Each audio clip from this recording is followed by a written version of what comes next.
The first priority is civic amenities, including health. The second is infrastructure. And the third is education.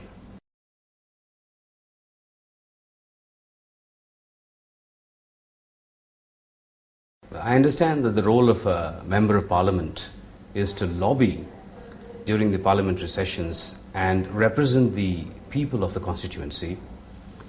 Their problems should be effectively echoed there, and then we need to see that all the plans that are made to solve these kind of problems, be it civic amenities or the infrastructure or the education, they need to be done within the set time frames, and we need to see that it's done effectively.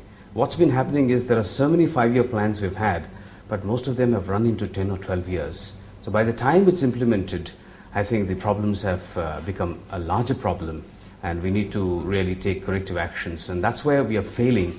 Maybe we need to look at a system where we effectively implement these plans so that people are benefited.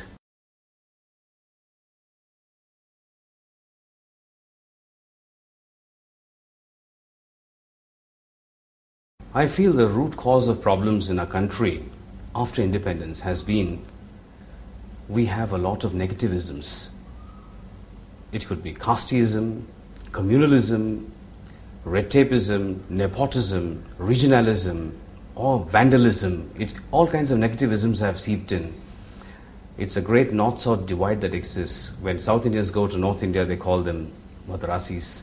And these kind of things are there. It's like an undercurrent. Though we are proud to say we are a nation who have unity in diversity, but the true unity is missing. There's a legislation for untouchability. They say untouchability is punishable. Similarly, I feel all these negativisms should be curbed with a legislation saying anybody practicing in this kind of casteism or a communalism, or if somebody is practicing favoritism towards a particular group, that should be curbed and that should be punishable. That's when we can really build a nation with a proper character.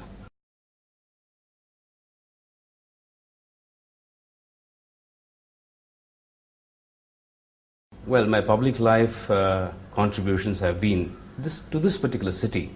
From 92 to 95, I was the convener of an outfit called as Exnora. We were into solid waste management. We worked closely with the Bangalore Mahanagara Palike, and we gave them a lot of inputs about how to manage the garbage. We did a lot of research work. At that point of time, it was something like 2,000 tons of garbage produced every day. And this city called Garden City, in reality, it became a garbage city. And we also gave integrated plans where the BBMP today, it's as it is known as, but then it was called as the BMP, could effectively collect garbage. We had also donated about 1,200 tricycles from Sterling Tree Magnum and Maxwell Orchards, sponsoring them, to effectively collect garbage from various households, give it to the truckers, and then we also tried to identify dumping sites. Then we said, let's have an integrated plan. For the city, this will be effective. Then what happens to the BDA, the ones which are going to be brought into the corporation? Then comes the BMRDA that was formed. Then the Gram Panchayat sites which could become the part of the city. So we said, if we have systems in place in BDA, BMRDA as well as the Gram Panchayat, then it becomes a very integrated, holistic system, and we could have done away with it. But unfortunately, I had quite a few of these NGOs who were actually trying to make money out of these initiatives. We were doing a self-sustaining project, saying 100 houses come together, form a civic body. You become self-sustaining because you contribute 20 rupees per household, so you collect something like 2,000. Get a rag picker or somebody there who's jobless, give him about 600 or 800 rupees to collect the garbage in the mornings. Remaining money, you use it for administrative purposes. We did all this. But then it didn't really take off well. The reason is every time the mayor changes or the commissioner of the corporation changes or the government changes, we needed to start the story from scratch. And I've had a few ministers who have told me not to quote them.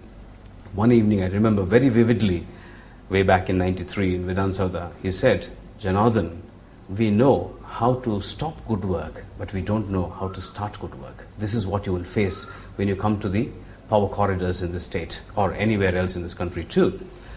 That was something which was alarming, and I found a lot of political, parties and a few people tried to get me in there at that point of time and said, look, you're getting a lot of publicity, so you say you belong to this party. So I said I'm apolitical. A few people who were contesting for elections at that point of time stopped me from doing this and said, it's our job. Then I said, why don't you do it effectively? But they said, they promised they will do it effectively, but they never did anything. That's one thing with my public life. The other two that I've been doing in the recent times is I'm a Rotarian. So we're involved in a lot of projects in Rotary. And our club, Rotary Bangalore Penia, we've been doing a lot of polio corrective surgeries, health camps, and Jaipur foot camps, heart surgeries, etc. And I was born as an epileptic and cured after a prolonged treatment. So I'm working a lot for the epilepsy patients.